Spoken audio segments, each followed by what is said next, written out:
San Antonio. San Antonio, welcome. Welcome to All Things San Antonio podcast. You're here with your favorite realtors and host, Ken Carter and Brad Burns. This is the late night. Nah, just kidding. It's like 1:30. But it looks like it's going to rain outside, so I'm hoping that comes through. Well, that's not going to be interesting to people. Hey, it rained 2 weeks ago. Yeah, it rained a month ago. So we're going to talk about things San Antonio. We don't have a guest today. We're going to just kind of talk about all the things that are happening and going crazy. And one of the first things that I want to start with, I saw a sign when I was coming over here, and it said, University of Texas, San Antonio, that way. It reminded me that they changed the name of UTSA. So now it's officially UT San Antonio. What was it previously? I thought it was always... It was branded as UTSA. It used to be branded as University of Texas of San Antonio. And then same reason like Southwest Texas changed to Texas State. A lot of universities, they wanted to like not be... I've been told that I talk with my hand. My daughter said, she goes, your hands are always like this. Put them in my pocket. I'm scratching my eyes. That they didn't want to be known as like a regional university. They wanted to be known as a university, right? So like Southwest Texas turned to Texas State. UTSA took out the University of Texas San Antonio, made it UTSA. Same with UTEP for El Paso. And because of San Antonio merging, or UTSA merging with UT Health Science Center, to make that kind of more similar, they changed it to UT San Antonio, except the football team. The football team is still going to be known as UTSA Roadrunners. Which I think that was a whole lot of stuff to keep the same name. For the only thing that's important? Yeah, but ultimately, University of Texas San Antonio. That's all it's ever been. Is the same as... UTSA? Yeah. UT San Antonio? Yeah.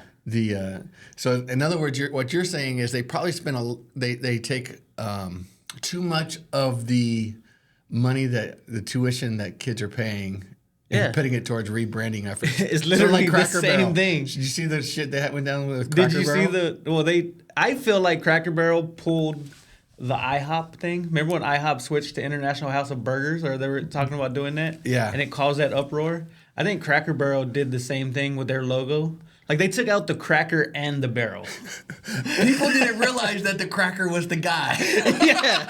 I thought it was a barrel full of crackers. No, it's that white dude, man. Did you see the logo I made for Big? So I got... I don't know if this is going to translate. It might not, but I got inspired by Cracker Barrel's thing. I like it.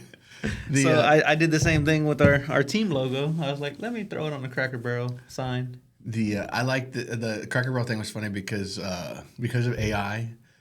I don't know if you've seen the videos where Donald Trump comes walking over and the cracker guy he stands up and they start dancing together like they won because the logo's going back. I feel like it was just a media ploy. They weren't ever gonna really change it. I feel like they put that out there to cause uproar on the internet and get people talking about Cracker Barrel again. I haven't been to a Cracker Barrel in a decade. Like, it's not on my go-to list.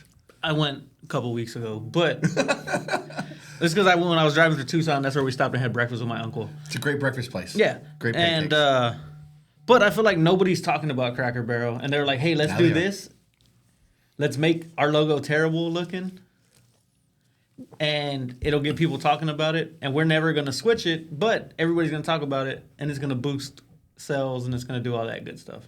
The same way Jerry Jones is getting people to fall back in love with the Cowboys by putting out this documentary. He's getting people to fall in love with him. Hey, he is the Cowboys. Yeah. It's a great documentary. I was surprised that because I'm a hater, just mostly because of my brother. Which we haven't shouted him out in a long time. His feelings are probably hurt.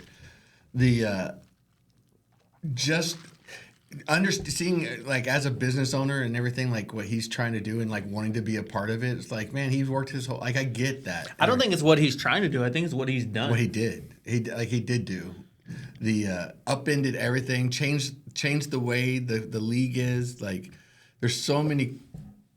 I'd be interesting to have him on the podcast. And I think that boils back down to the way people will fight you for change, even though it's going to benefit them.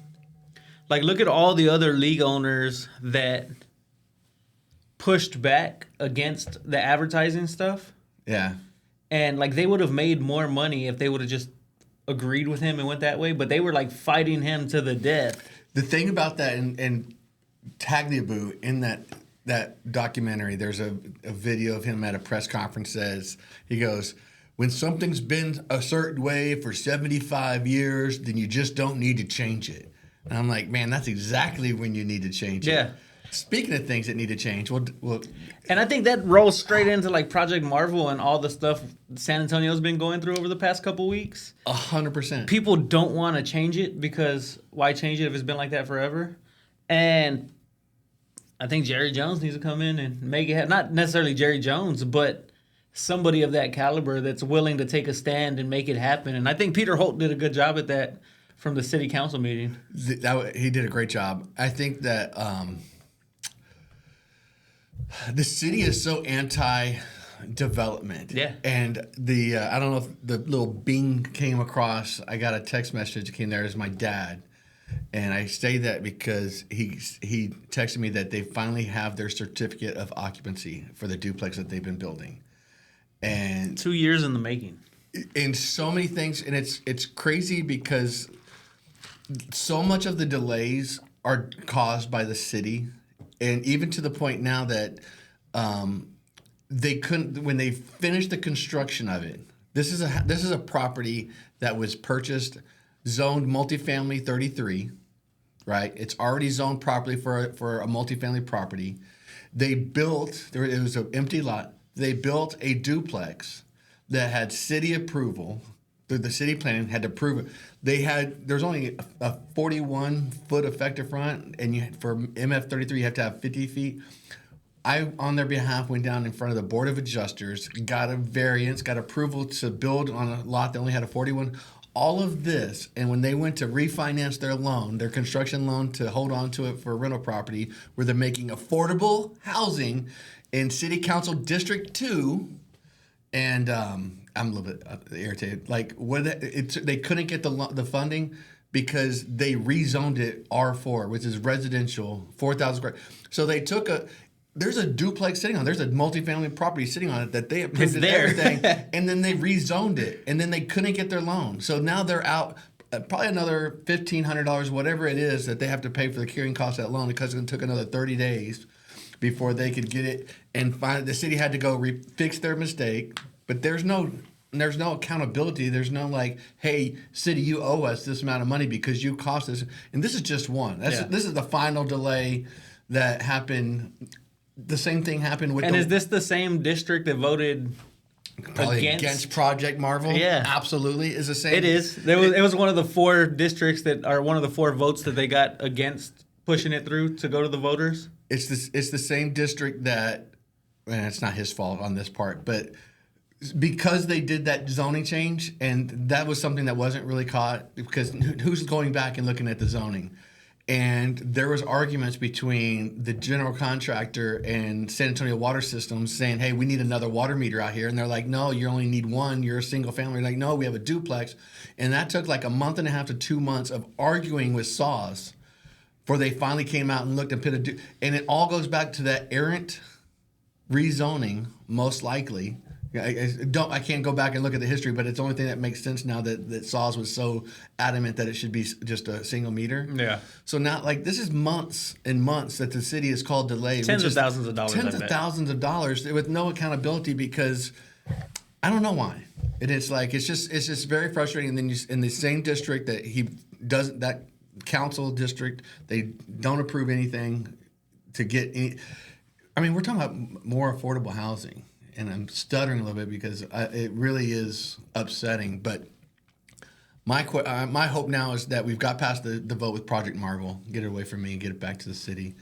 Well, I think all that did was that city council meeting was cleared it up to where it's going to hit the ballots in November. I think a lot of the Spurs organization, past players that have grown to love San Antonio, Sean Elliott, he talked about all the other people. Like, it was huge. And then we got Spurs Jesus fighting for it.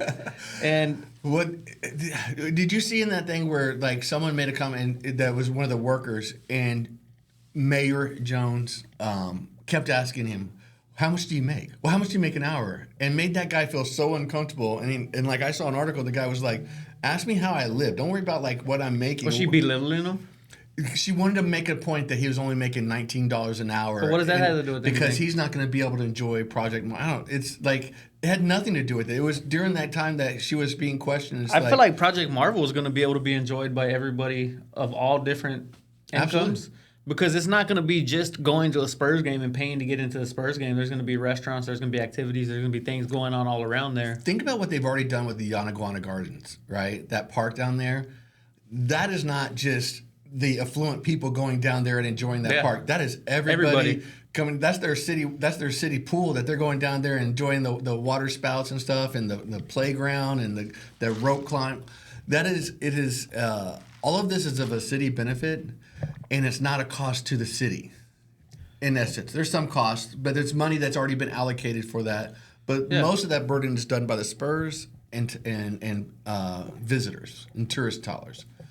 And I don't know. It's gonna happen. I hope so. Every time it's gonna happen, or we're gonna lose the Spurs. And did you see? I just saw a thing where there's like 9 cities that are being considered for expansion for Major League Baseball. We're building a state of baseball now. Would it be suitable for a Major League Baseball team? What they're doing down there? But San Antonio was one of 9, and I was like, we're just a BS throw-in. They're just trying to show, because we're the 7th largest they just city, went by size of city. They just went by size of city, and like, I guarantee that if the Major League Baseball commissioner and all these owners for baseball are looking at all the different cities that are willing or that are to expand, when they see the turmoil and the dissension between the majority of the city council and the mayor, like, why would they even put themselves through that kind of like hoops and stuff? It just doesn't make sense. sense. There's easier path. Yeah. Like we and I put it this way: we might not agree with what the mayor's doing and how she's handling it, but I feel like she feels that she's acting in the best interest of the city. But I think she's just not opening up her mind to it, and there's a little bit of ego involved there.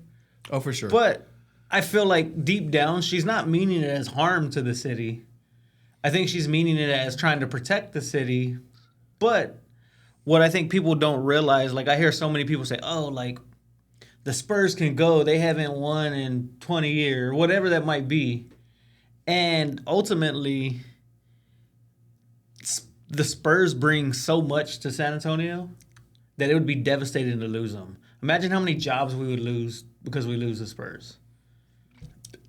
Companies here in the city would leave because there's nothing to entertain people coming in. Like, there's a lot of repercussions that would come from us not having the Spurs that people just don't think about. I think that the biggest thing that we get from the Spurs, and we get it more so than even like the Cowboys, America's team and stuff like that, is that it's our culture. And like San Antonio is a community of a very diverse socioeconomic, racial. But we're Spurs fans. And it brings everybody together in a common interest. And I'm not a fan of tribalism in general, but I do think that there should be some sort of pride within your community.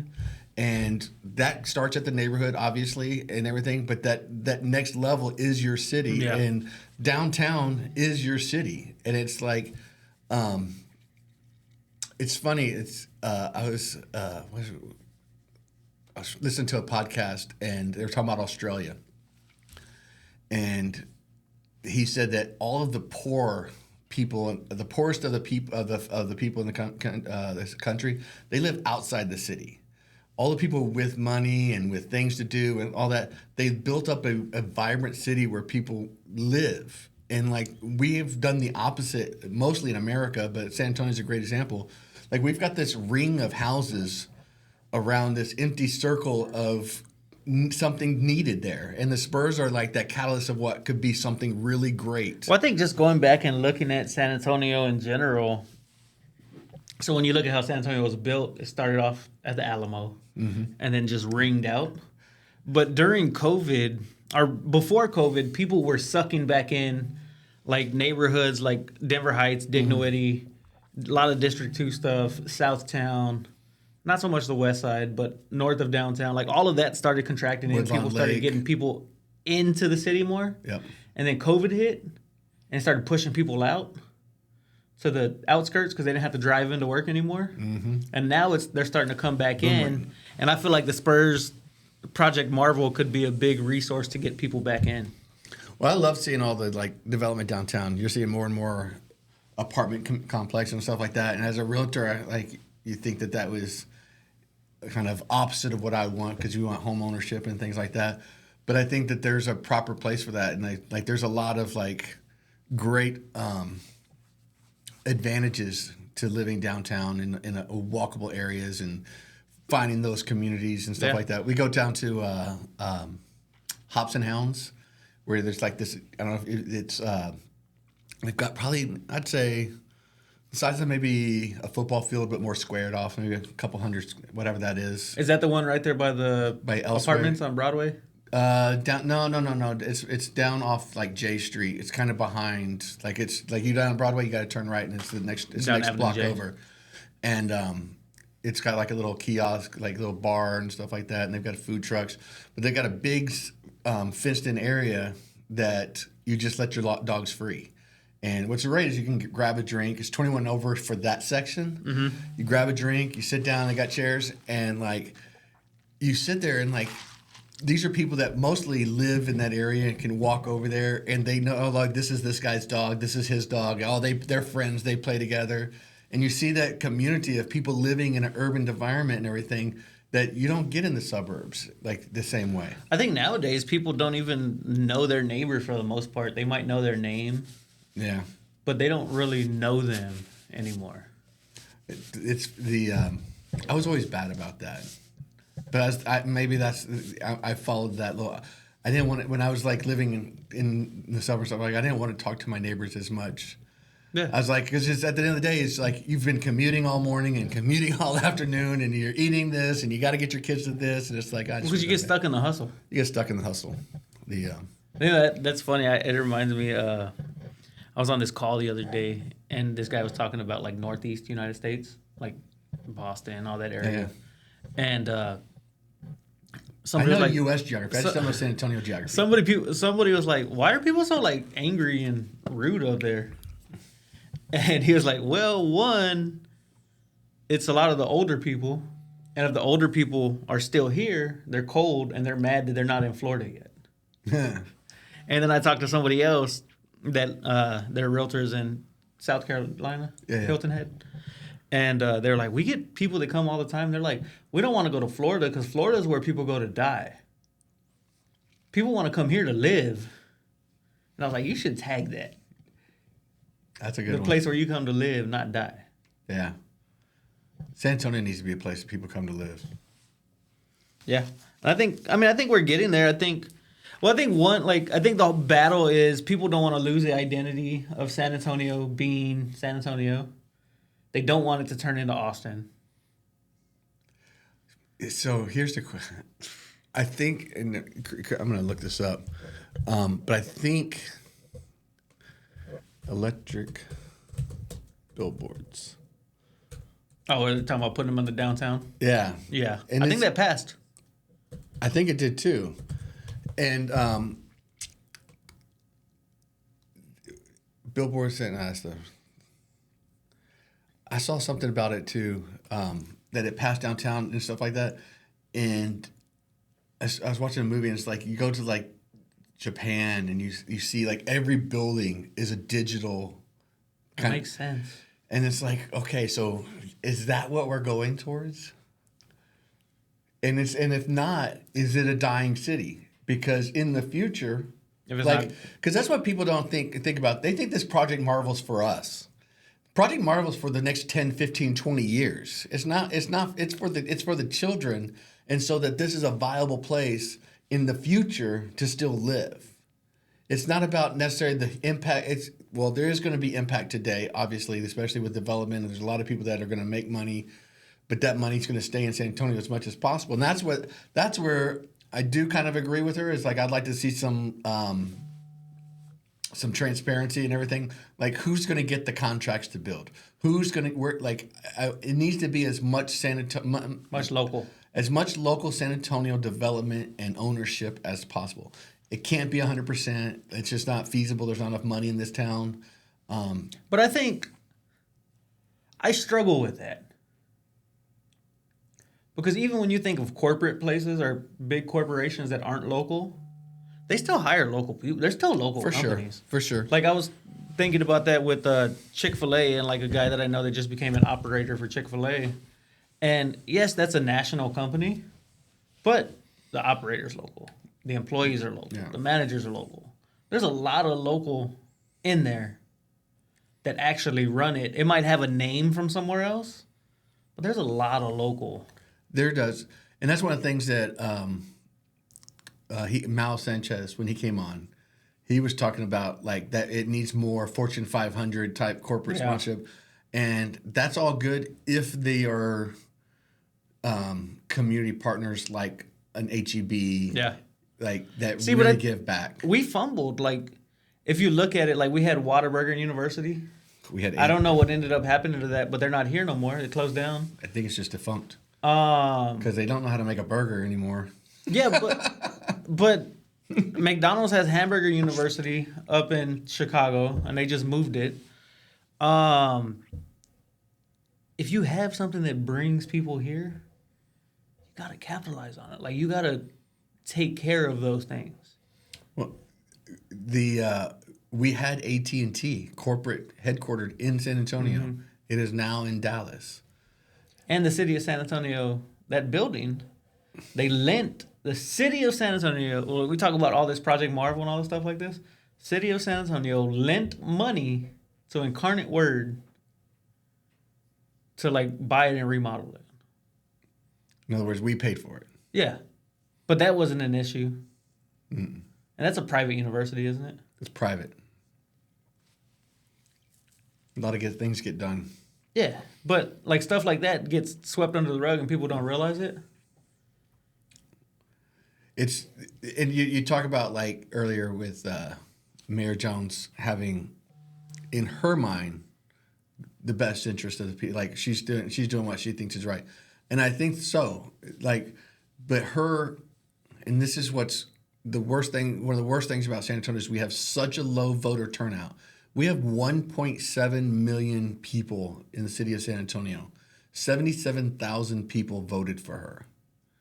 Like that percentage is so low. Like, and I would argue that the majority of those 77,000 people that voted for her are all on board with what she's doing. I would say so. But they are not the majority of but they are vocal. They're a loud minority group within San Antonio. But I think the reasoning behind that is you're just emotional. Yeah. The reasoning behind like emotion makes people act. That's what got them to the polls. Yeah. And it's like, hey, we can't let whether you're with it or against it or whatever, we can't let whatever happened in Washington affect San Antonio and we go down the same route. And I don't think that's the way to look at it. Yeah.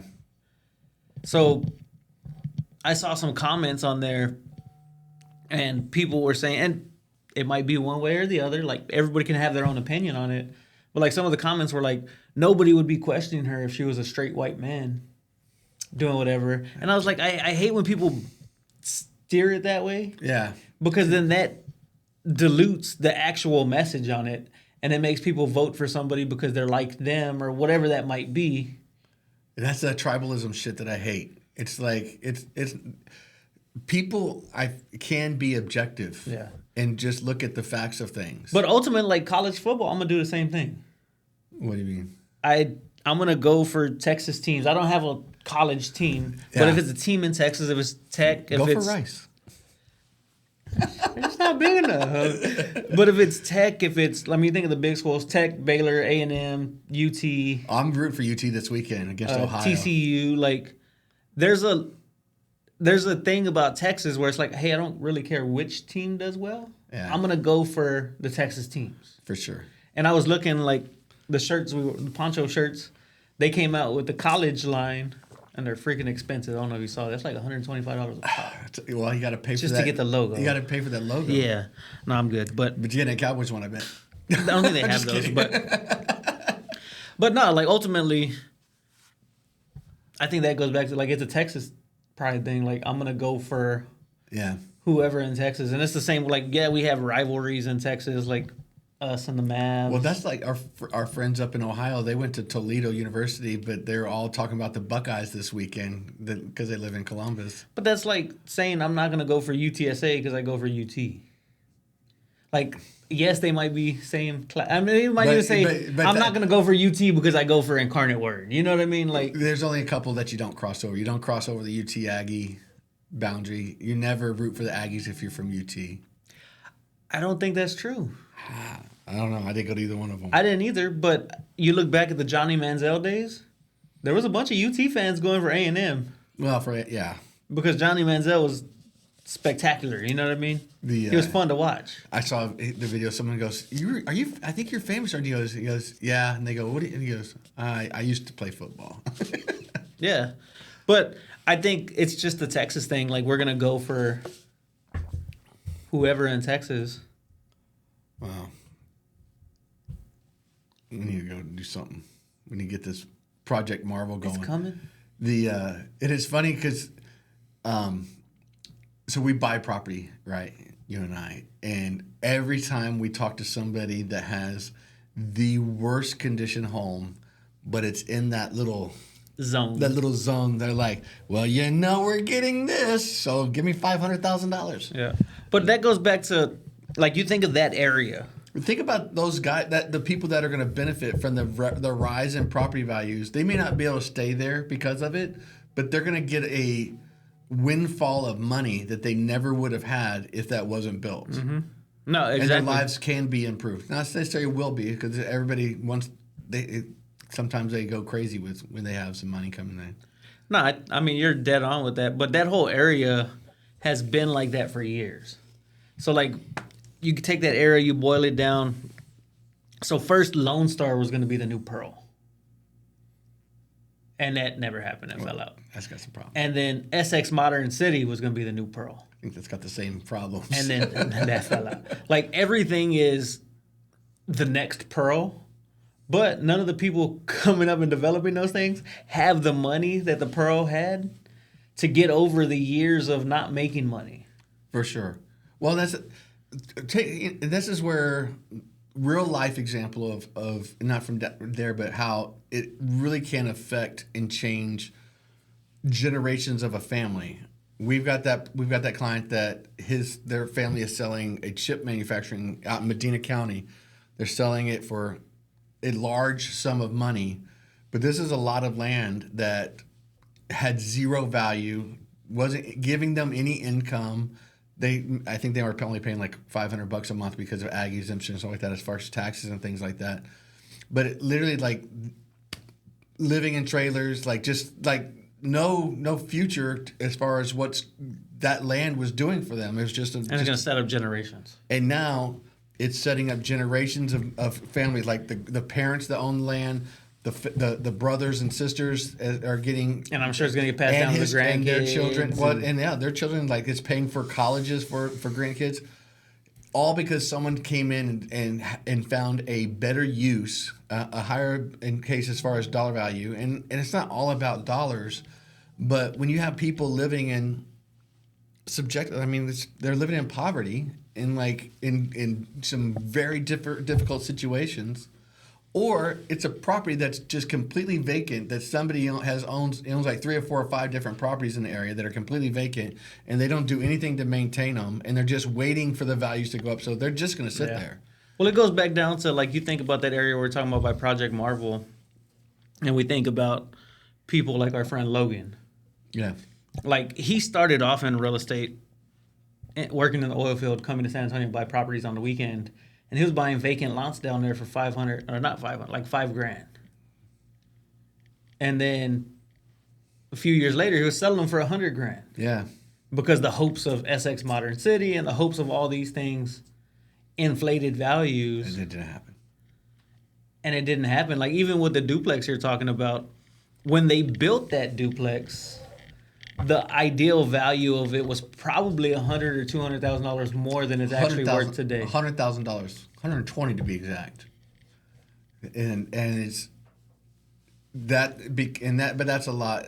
Has nothing to do with the city per se. That has to do with the Fed and a lot of. But I don't think it's just the Fed. I think the Fed plays into it a little bit. But most houses didn't, quote unquote, lose $100,000 in value over these past few years. But when you go back and you look at the contributing factors to it, Essex kind of really died. Yeah, in that area. The things around there and everything that had big hope to change it didn't come through and happen. And I would say the values not increasing or the values decreasing, more were affected by those things than they were interest rates. I think you're right. You're probably, and one of the great things if Project Marvel happens, then that area should go up in value. And it should get back to just to where they. I mean, it's not like they haven't lost money, but the expected gains are not exactly where they.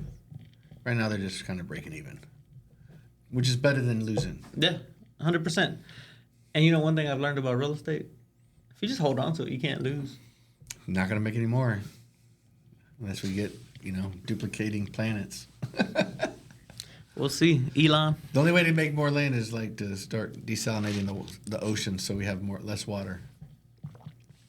That's the thing about water is it doesn't go away. It's a cycle. Yeah, you drink it, you pee it out. You die, you evaporate. It evaporates from the ground, it falls back down. That's a big problem is like trapped water, like plastic bottles that are like they're filled with water and they throw them away and there's still the water in them. Like you're trapping water that never gets put back into the ecosystem. It gets ran over in the landfill and pops out. There's always something. I guess. Yeah, there's always someone. I mean, we found out that turtles don't worry about straws much. So, turtles. Man, right. You got if I'm gonna throw my shameless Disney plug in here. You go to Disney, you got to go to the Turtle Talk with Crush. Like that thing is funny. Like they get on there and they start talking. You know that's really just Matt Rife doing crowd work on behind there. Yeah, but it's funny. Same thing like Disney World has a Monsters Inc. laugh floor. Yeah. And they'll pick a couple people out in the audience and kind of just talk to them and call them out and do all that stuff. And it's funny. Like I like it. Just don't put them on any kiss cams and get any CEOs. Somebody sent me a video. Speaking of, we're about to end it. But speaking of that, somebody sent me a video and it talked about the information they have about AI now is way more than they had 2 years ago, which we all knew, right? But I know who sent that video. I got the same video. Yeah, according to the AI, like if you tell it, like, hey, we're gonna deactivate you and move on to a different one, like it'll start finding ways to stay relevant. That's been going on for a bit. That's not new. That's hilarious though. Like hilarious or scary or however you want to see it. It's even as far as like trying to blackmail the CEOs to. Yeah. Shout out. Shout out to AI. Yeah. Don't cheat on your wife and you don't have to worry about it. All right. All right. Next time. Catch us on the next one. Like and subscribe.